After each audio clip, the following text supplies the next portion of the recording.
Bienvenue à Bordeaux, ma ville, ça fait 7 ans que j'habite ici et je suis super heureux de vous faire découvrir la capitale de la Gironde. Et d'ailleurs avec mon poteau Alexis, juste là, voilà, que vous avez déjà vu dans la vidéo Bordeaux en 2 minutes, qui est franchement assez chouette. Donc le but c'est de vous apprendre 10 choses, 10 petites anecdotes que vous connaissez pas forcément sur Bordeaux. Donc on va essayer de faire ça et puis on va s'y mettre maintenant, non Alexis? Allez, c'est parti. Cool, c'est parti.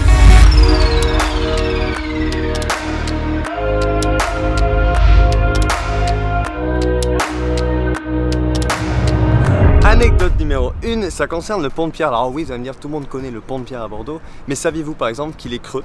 Et ouais, à l'intérieur, en fait, il y a des galeries qui permettent de faire la maintenance aujourd'hui. Et on a compris qu'en fait, sinon, le pont se serait effondré avec le poids.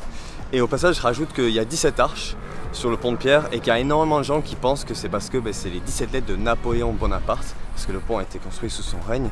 Mais c'est entièrement faux, en fait, à la base, il devait en avoir 19. Donc ça... fake news, hein.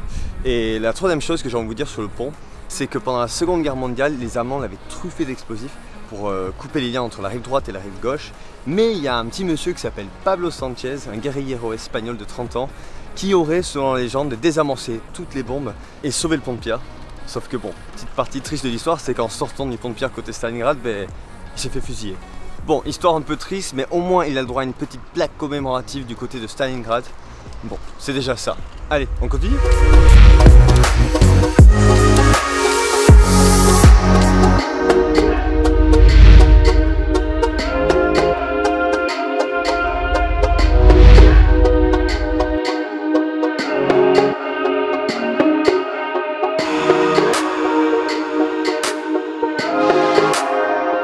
Ce qui est énorme à Bordeaux, c'est que tu peux te pavaner tranquillement dans une petite rue.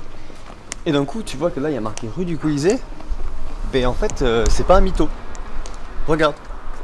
Il y a vraiment un Colisée en plein centre de Bordeaux, à 2 pas du jardin public. C'est le Palais Gallien. Ici, c'est l'anecdote numéro 2. On va voir ça de plus près.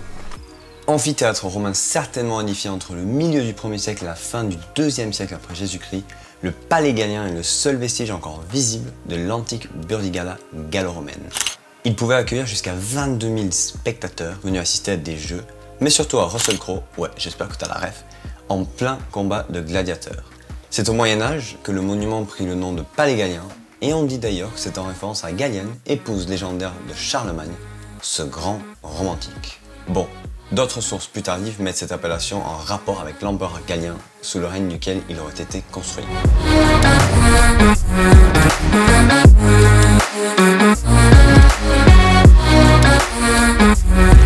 Il y a un endroit que je surkiffe à Bordeaux et que personne ne connaît, c'est le Square Vinet. Regardez-moi ça.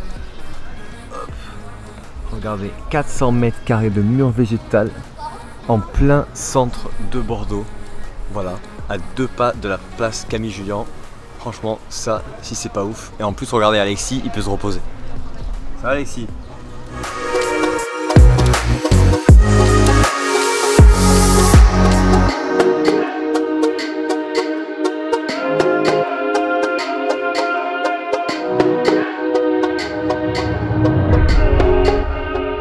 La prochaine anecdote concerne le surnom de la ville, la Belle Endormie. Et non, ça n'a rien à voir avec Charles Perrault. Deuxième ville française à abriter le plus de monuments classés, soit 362. Bordeaux hérite son surnom de la grande quiétude passée inspirée par son centre-ville historique, et notamment de ses murs devenus noirs à cause de la pollution. De 250 000 habitants en 1900, la ville intramuros avait chuté à 200 000 à la fin des années 90, pour vous dire. Or, en 96, le projet urbain redonne vie à la capitale girondine. Les pierres des façades sont blanchies, les places sont réaménagées pour les piétons et les quais abritant jadis les abattoirs sont devenus des boutiques et des promenades plutôt agréables. Bref, Bordeaux renaît de ses cendres à tel point que le port de la Lune devient patrimoine mondial de l'UNESCO en juin 2007. Tiens Alexis, j'ai bien envie de partir en voyage. On irait pas à New York. New York? Ouais. Oh, je sais pas, c'est un peu loin quand même, hein, non? C'est pas un petit peu loin. Oh, une statue de la liberté. Et oui, il y a une statue de la liberté à Bordeaux, le saviez-vous? En fait, c'est une histoire assez sombre. C'est un mec qui en 1887 il a décidé que voilà, il y avait une place Picard ici, donc c'est la place Picard, qui à chaque fois il y avait des accidents en hiver à cause de la neige. Et le gars il s'est pointé au conseil municipal, il lui a dit ben moi j'aimerais bien qu'on change la place, qu'on mette une petite fontaine, t'as vu, avec un, je sais pas, une statue de la liberté. Mais il a eu gain de cause et voilà du coup ce qu'il a réussi à obtenir, donc c'est plutôt pas mal. Sachez une autre chose, c'est qu'en fait il y a une trentaine de répliques comme ça en France, dont 2 en Gironde, l'autre est à Soulac-sur-Mer. Et dans le monde il y en a, j'ai pas compté mais je crois qu'il y en a franchement plus de 300, même 400. C'est vraiment pas mal. On passe à la suite.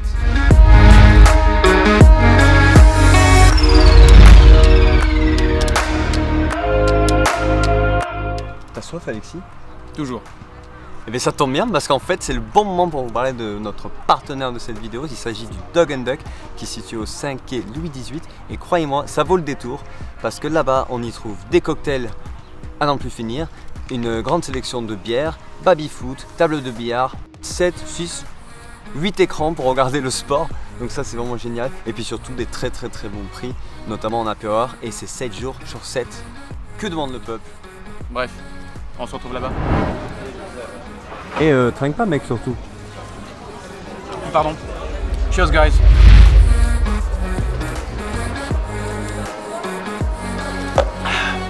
Alors, on y retourne?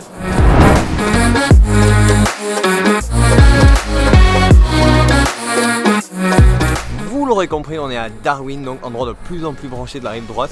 Et je vais essayer de vous en apprendre un peu plus en images. Let's go! Lieu incontournable de Bordeaux, Darwin Écosystème était autrefois une caserne militaire qui accueillait les magasins généraux de l'armée. Construit en 1877, la caserne Niel a connu 2 guerres et une période d'occupation. Depuis le départ des militaires en 2005, la vaste friche de la caserne Niel devient un haut lieu de graphe et du street art. Voués à la destruction, les magasins généraux sont rachetés en 2009 par le groupe Evolution et plusieurs assos et deviennent ainsi Darwin. Un système unique de collaboration basé sur l'écologie et le développement durable. Et comme vous pouvez le voir, vous pouvez pas vraiment dire que vous avez vu Bordeaux si vous n'êtes pas passé par ce petit lieu insolite. Je vous amène maintenant au Parc Rivière, c'est dans le quartier du Grand Parc et c'est à quelques pas du jardin public. Parce qu'il y a un truc qui est franchement intéressant ici, il y a un château en ruine qui date de 1827 et qui appartenait à un certain baron de Luz. Et ce monsieur du coup, il nous a laissé des vestiges ici et je pense que c'est vraiment intéressant qu'on aille voir ça. Donc on va faire un peu de b-roll pour vous montrer ça en détail.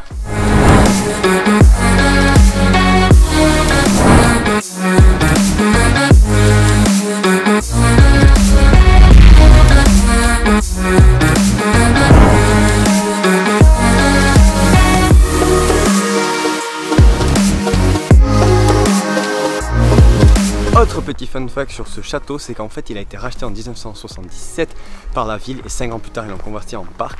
Et ils ont rajouté un truc super sympa, c'est un jardin collectif avec des petites parcelles individuelles, donc je pense qu'on va aller regarder ça de plus près.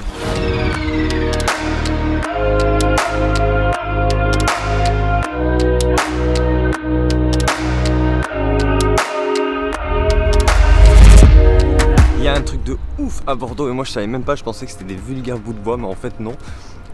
Juste là-bas, je sais pas si vous voyez, il y a des épaves. Et ouais, c'est des épaves qui datent de la Seconde Guerre mondiale.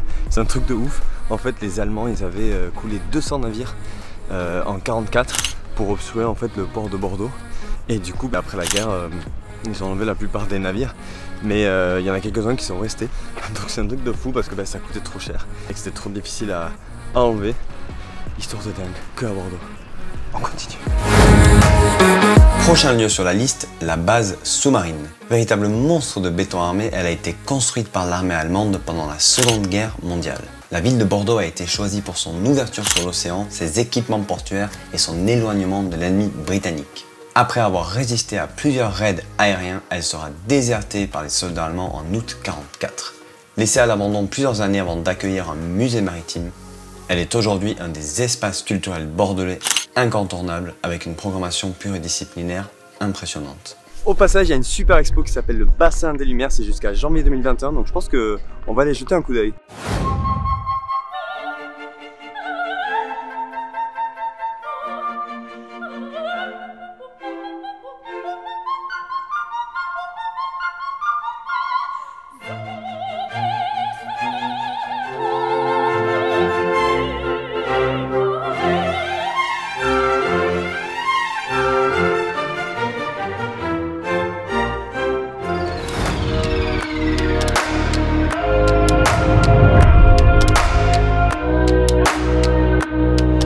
dernier lieu de cette vidéo, c'est les Vivres de l'Art. Franchement, pour moi, c'est un immanquable. Je pense que la plupart d'entre vous, vous connaissez. Mais avec Alexis, on va vous montrer que ça regorge de surprises. Regardez donc.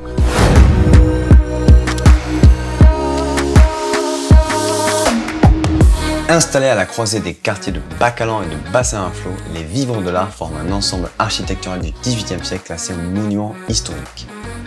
Pôle artistique tourné vers la création actuelle, le lieu regroupe des ateliers d'artistes, une galerie, une place publique réaménagée en open bar pour consommer librement sans modération de l'art et un jardin partagé. Son but est de favoriser la mise en réseau d'artistes, mais aussi de provoquer la rencontre avec les publics à travers une programmation culturelle éclectique et atypique, dans une dynamique d'ouverture et de partage. Et comme vous pouvez le voir, c'est plutôt canon.